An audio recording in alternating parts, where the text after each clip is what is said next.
You say yes to things you don't even want to do. You keep a stock long after some quiet part of you knew you should have sold it. You remember the one bad review out of 100 good ones and forget the 99.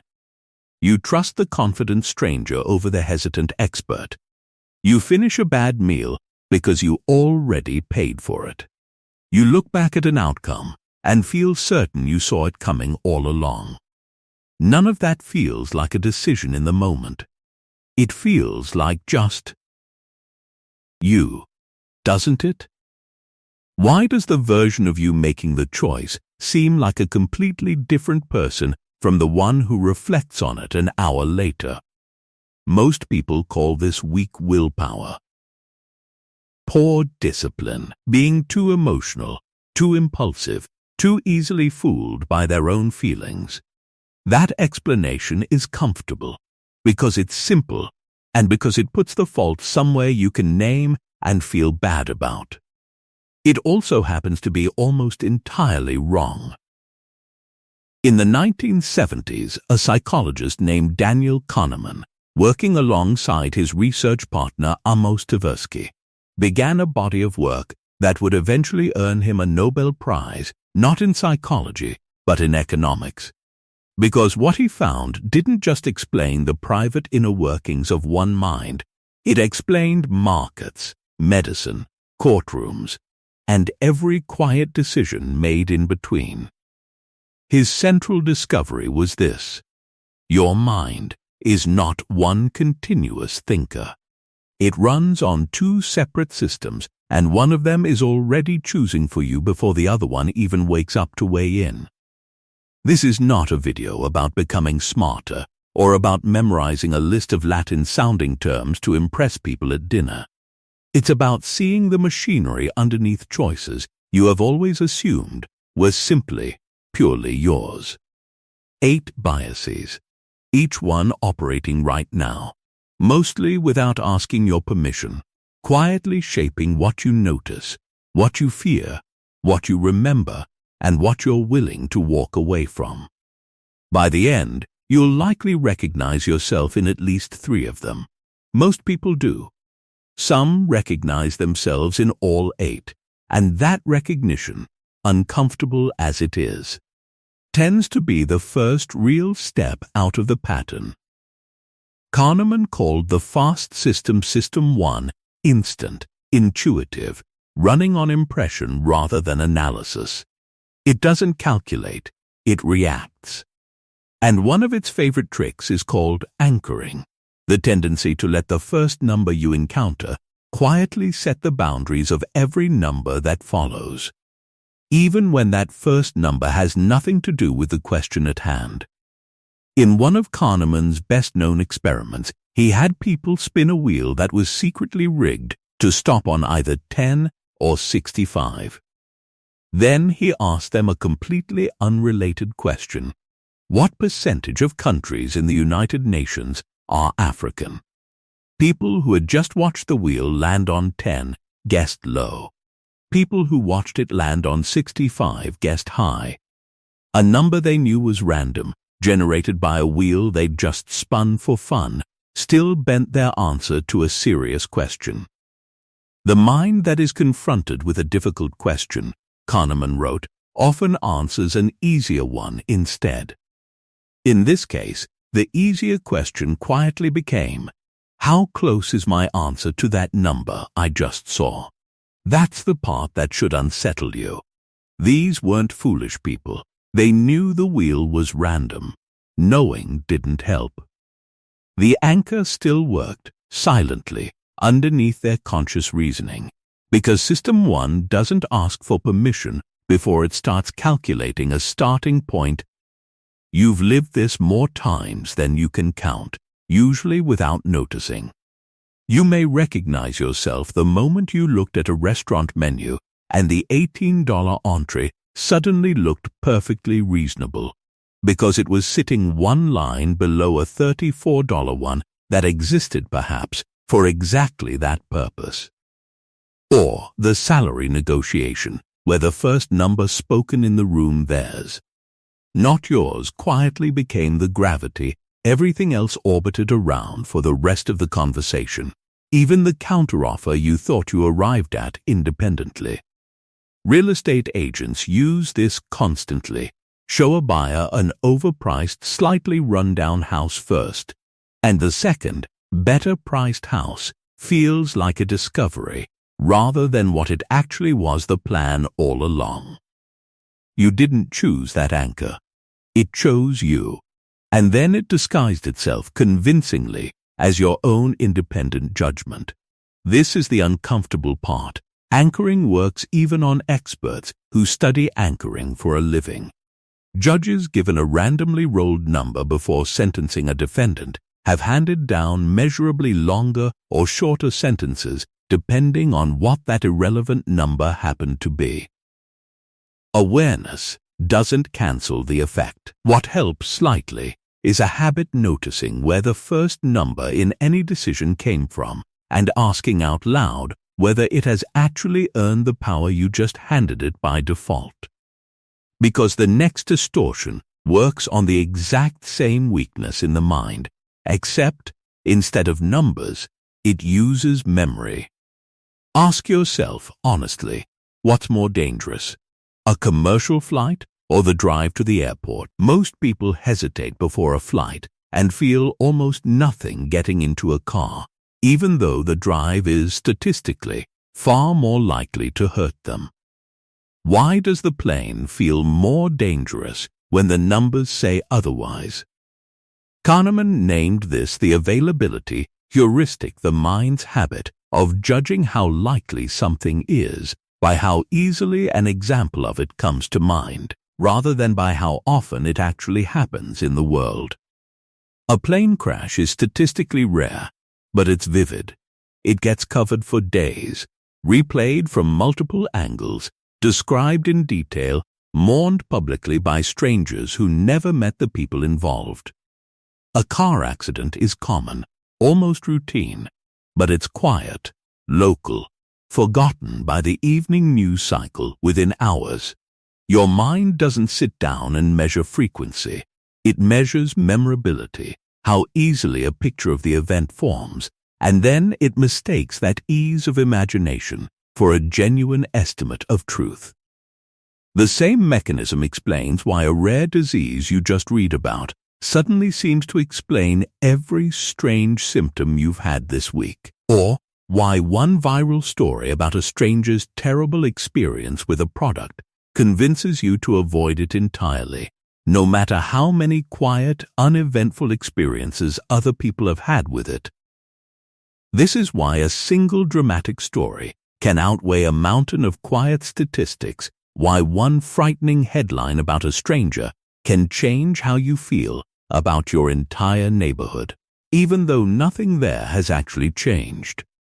You may recognize yourself in the parent who won't let their child walk 2 blocks alone, not because the data says it's unsafe, but because a story lodged itself somewhere and never left.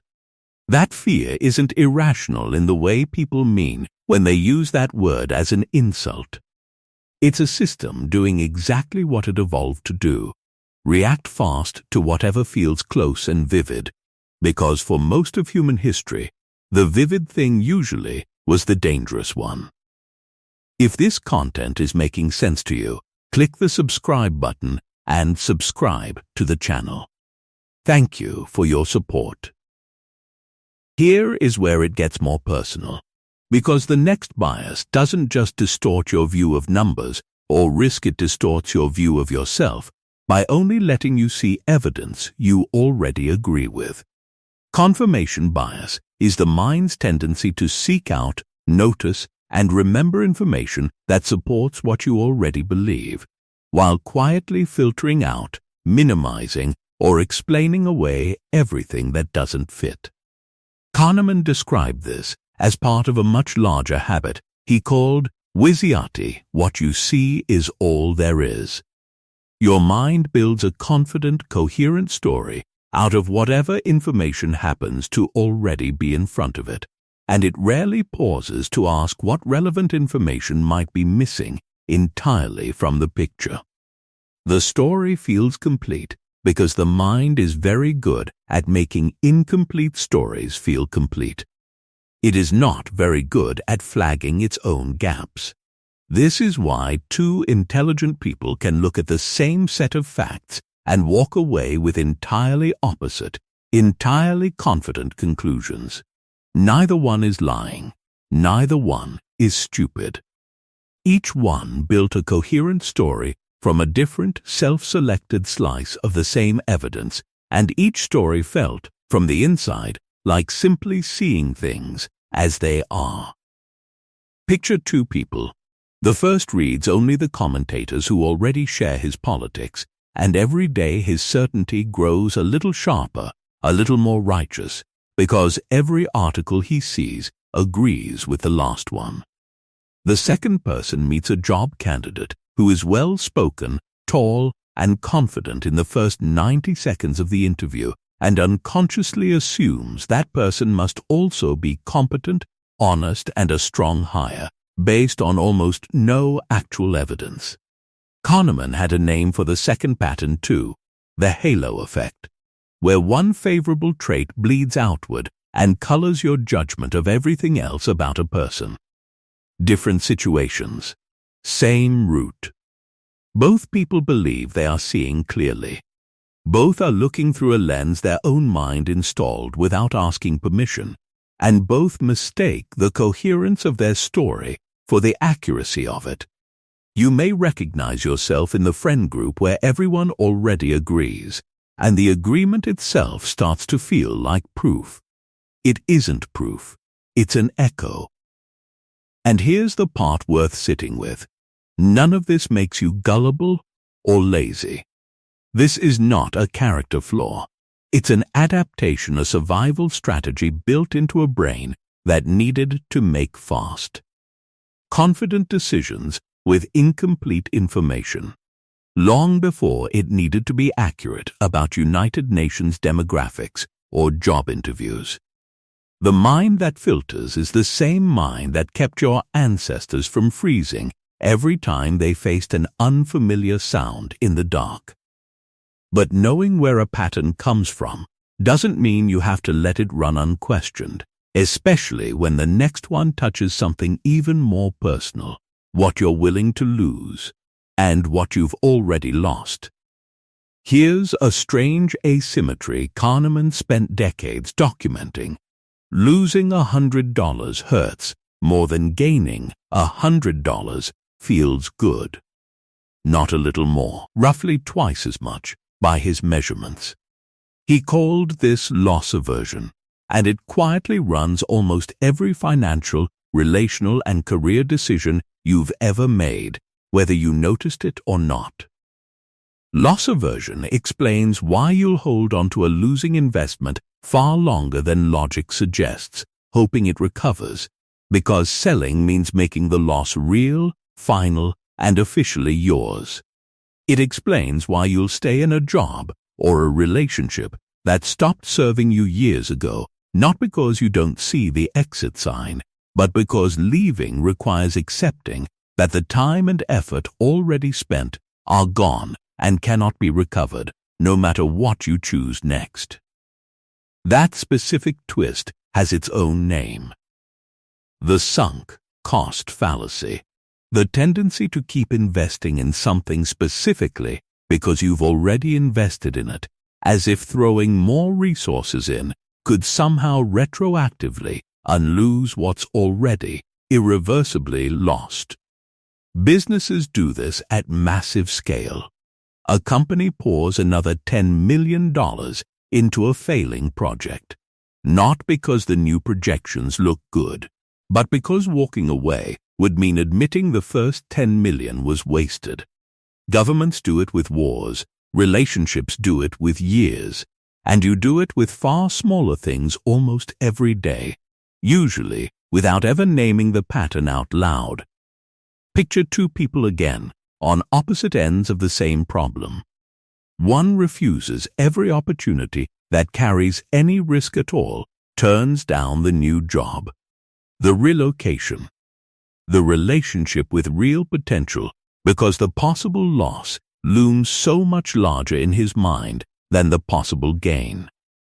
The other can't walk away from anything, ever, pouring more time into a failing business, more energy into a one-sided friendship, more money into a car that should have been sold 2 repairs ago, because quitting would mean admitting the investment was wasted. One is frozen by the fear of future loss. The other is trapped by the pain of past loss. Different symptoms. Same underlying wiring. You may recognize yourself in the moment you kept scrolling through a movie you weren't enjoying, only because you'd already watched 40 minutes of it. That's the sunk cost fallacy in miniature, harmless there, but the same instinct, at scale, keeps people in careers and relationships for a decade past their expiration date. Recognizing that instinct doesn't erase it, but it does mean the next time you feel that pull to keep going because you've already come this far, you can ask a sharper question. Would you choose this today, knowing what you know now, if you were starting from zero? The last 2 biases share something the others don't. They both distort your relationship with time itself, one bending the future, the other rewriting the past. Present bias, sometimes called hyperbolic discounting, is the mind's tendency to wildly overvalue immediate reward and undervalue future benefit, even when you know, with complete intellectual clarity, that the math doesn't favor you.